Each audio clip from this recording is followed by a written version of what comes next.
Olá, você está aqui para mais um vídeo do Bíblia, o nosso canal de literatura. Eu sou Miriam Bevilacqua, sou professora de literatura, jornalista e escritora. Nós temos aqui no canal alguns vídeos de obras de Gabriel Garcia Marques. Há pouco tempo eu postei um vídeo começando a falar da obra de Mário Vargas Llosa, o escritor peruano.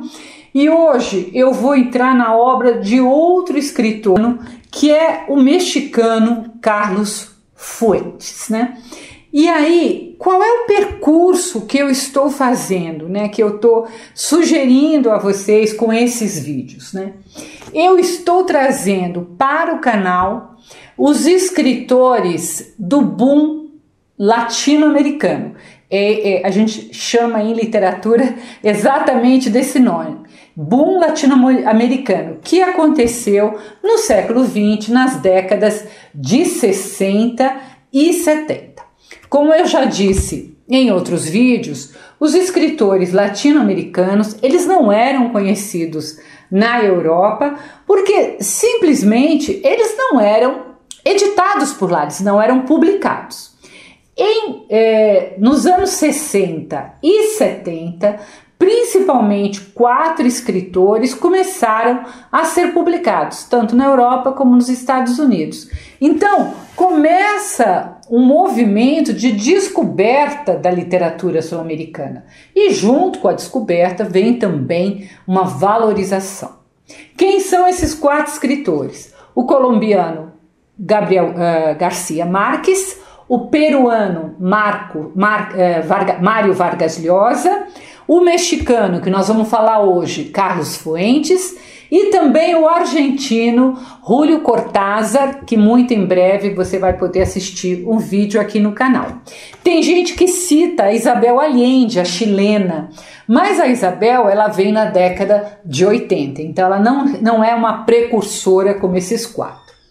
Então, para entender um pouco como esse quase descobrimento dos latinos-americanos se deu e o que os une, além, claro, da escrita em língua espanhola, nós vamos fazer esses vídeos. Você deve estar se perguntando, e os escritores brasileiros? Infelizmente, eles não acontecem nessa mesma época, talvez pela pouca difusão da língua portuguesa, Os escritores de língua portuguesa, brasileiros, africanos, eles só vão ganhar o mundo um pouco mais tarde. Então, eles não participam deste boom latino-americano. Antes da gente começar a falar do livro de hoje, que é este aqui, chamado Inquieta Companhia. Então, já falei do escritor mexicano Carlos Fuentes, que é um dos principais ou o principal escritor mexicano. Eu já peço que você fique até o final do vídeo para poder ter o retrato de uma obra, O retrato, eu faço a resenha, não tento não dar nenhum spoiler, mas faço também uma pequena análise. Então, se possível, fique até o fim, deixe seu like, se inscreva no canal, tudo isso que todo youtuber lhe pede e que é tão importante para aumentar a visualização, principalmente, claro, num canal de literatura. Bem, o Carlos Fuentes, como outros escritores sul-americanos, ele não fica restrito apenas ao seu país. Ele lecionou em grandes universidades americanas, como Harvard, como Princeton, e também, como muitos outros, ele mora fora do México, Então, ele também, por exemplo, morou na Europa. Além disso, como o peruano Vargas Llosa, que foi candidato à presidência do Peru, o Fuentes também teve uma participação na vida pública, tendo sido embaixador do México na França. E por que isso é importante? Porque ele já vem de uma família de diplomatas e isso o levou na infância e na adolescência a morar em vários locais, inclusive aqui no Brasil e no Chile. Então, essa experiência de morar fora de seus países dá a esses escritores, naquela época, década de 60 e 70 principalmente, um olhar diferente, um elemento de universalidade em suas obras, né? Deixa de ser apenas uma obra muito focada na sua própria cultura. Só que no Fuentes, o Fuentes tem uma obra que é voltada para o seu país, né? É uma tentativa de compreender a sociedade mexicana que a gente encontra em muitos dos seus livros. Então ele vai tentar fundir a universalidade, mas também a cultura mexicana, ela se sobressai. Para entrarmos na obra do Fuentes, eu pensei que a gente não deveria entrar pelas suas obras mais conhecidas, como A Morte de Artêmio Cruz ou Aura, mas por um pequeno livro de contos, que é este aqui, né, o Inquieta Companhia, né? São apenas 6 contos, são contos um pouco mais longos, mas são só 6, e que nos transportam para o México como o escritor enxerga. E ao começar por umas narrativas mais curtas, a gente se prepara para suas obras mais complexas. Além disso, é um retorno do escritor à literatura fantástica. A literatura fantástica foi muito presente no início da carreira do Carlos Fuentes, né? O seu primeiro livro, chamado Los Dias Enmascarados, que foi lançado em 1954, ele foi justamente de contos de literatura fantástica. Mas com o tempo ele acabou se afastando um pouco desse gênero, né? E por quê? Porque teve uma reação dos críticos mexicanos que diziam que ao fazer uma literatura fantástica, ele estava sacrificando o México real na tentativa de fazer uma literatura universal. Claro que, na minha opinião, isso é uma grande bobagem. Claro que, na minha opinião, essa era uma visão completamente equivocada.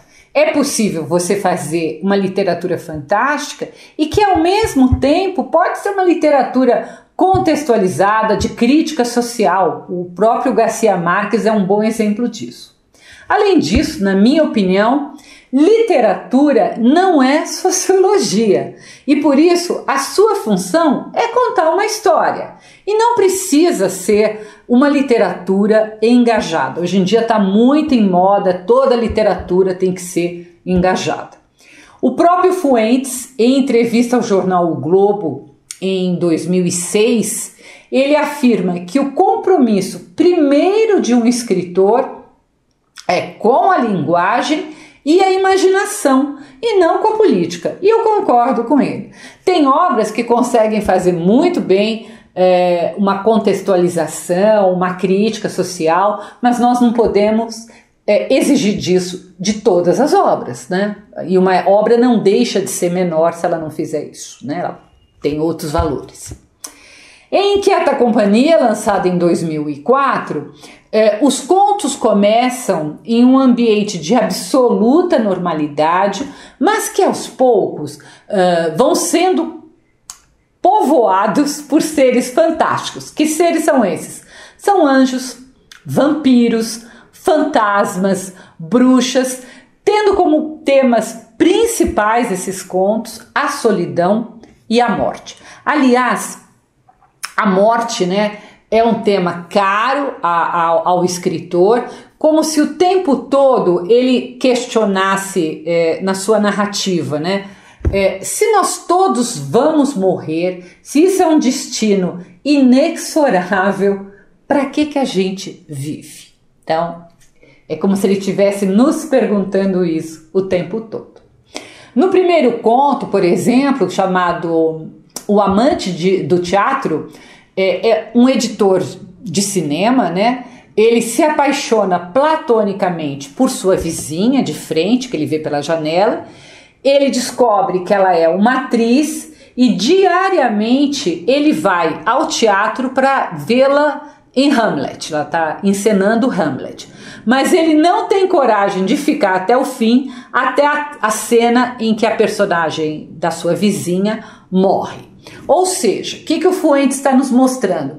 Que a morte, mesmo na ficção do teatro, ela nos incomoda. Então, a morte é uma coisa bastante interessante na cultura mexicana. Eu gosto bastante de pesquisar sobre isso. Outro fato que você vai observar quando lê esses contos é que não há nem heróis nem anti-heróis. Cada um dos contos, né, tem um ou mais personagens absolutamente normais, com problemas normais, e que o fantástico, né, vem de alguma forma para o bem ou para o mal, né, para tentar resolver esses problemas ou para dar um fim nesses problemas. Outra marca do Fuentes, se você não conhece ainda, não leu alguma obra dele, é o tempo, que nunca quase é linear. Em entrevista, o Fuentes chegou a dizer, abre aspas, eu quero comunicar que a minha concepção de tempo não é linear. Por vezes é circular, outras vezes de eternos retornos e às vezes em espiral, como em Joyce. Então, você vai ver isso também em Quieta Companhia. O tempo meio que não segue nunca essa linearidade. O meu conto preferido é A Boa Companhia, em que um jovem que foi criado com seus pais na França, mas é de origem mexicana, né, seus pais, ele retorna ao México depois da morte da sua mãe para conhecer e viver com as tias, que são duas velhas muito misteriosas e que jamais são vistas ao mesmo tempo. Uma ele só consegue ver de dia, a outra à noite, o que nos leva a pensar se elas são realmente duas pessoas diferentes. Aliás, nesse livro, caiu até meu brinco.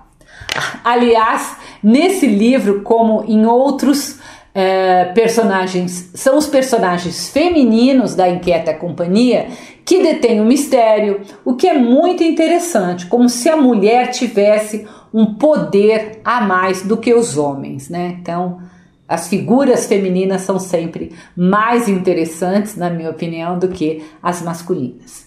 Enfim, é um livro gostoso de ler, mas que suscita muitas questões adjacentes que envolvem, inclusive, a própria escrita e a literatura em geral. O Fuentes declarou quando ele fez 80 anos: deve-se ter muito medo de escrever. Não é um ato natural como comer ou fazer amor. E, de certa forma, é um ato contra a natureza. É dizer à natureza que não se basta a si própria, que precisa de outra realidade da imaginação literária. Eu gosto muito dessa citação do Fuentes, né? Porque é um outro olhar sobre a literatura e ele vai usar esse olhar em muitos dos seus livros. Se você quiser ler essa resenha, ela está no meu site www.miriambevilacqua.com.br. Não deixe de se inscrever, de deixar seu like, seu comentário, compartilhar e de terça-feira acompanhar as nossas crônicas nesse mesmo site. Até o próximo post.